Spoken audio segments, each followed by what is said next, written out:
Резюме. Разум интерпретирует информацию с помощью набора устоявшихся обозначений. Душа не думает и не говорит, а чувствует и знает.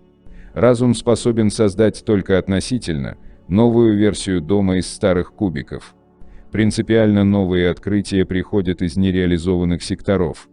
Душа служит посредником между принципиально новой информацией и разумом.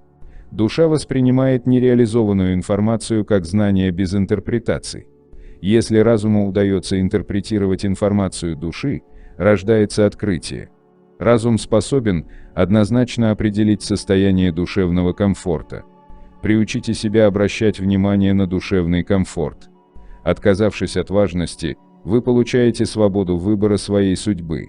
Свобода выбора позволяет не просить, не требовать и не бороться, а пойти и взять. Структура информации организована в цепочке причинно-следственных связей. Причинно-следственные связи порождают течение вариантов. Пути наименьшего сопротивления организованы в отдельные потоки. Потоки в течении вариантов уже содержат в себе решение всех проблем. Внутренняя и внешняя важность выбрасывает разум из оптимального потока. К водопаду вас приводит разум, а не потоки в течении вариантов. Все делается гораздо проще, чем кажется. Отдайтесь этой простоте. Срабатывает не сама примета, а ваше отношение к ней. Путеводные знаки указывают на возможный поворот в течении вариантов. Линии жизни качественно отличаются друг от друга. Знаки настораживают, потому что появляются при переходе на другую линию. Знаки отличаются тем, что создают ощущение, как будто что-то не так. Спонтанные фразы можно воспринимать как руководство к действию.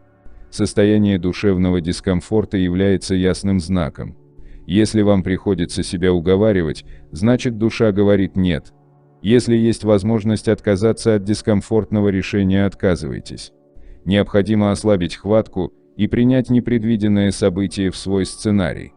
Принять возможность отклонения от сценария мешает важность. Разум стремится управлять не своим движением по течению, а самим течением. Перенесите центр тяжести с контроля на наблюдение. Отказавшись от контроля, вы получите подлинный контроль над ситуацией.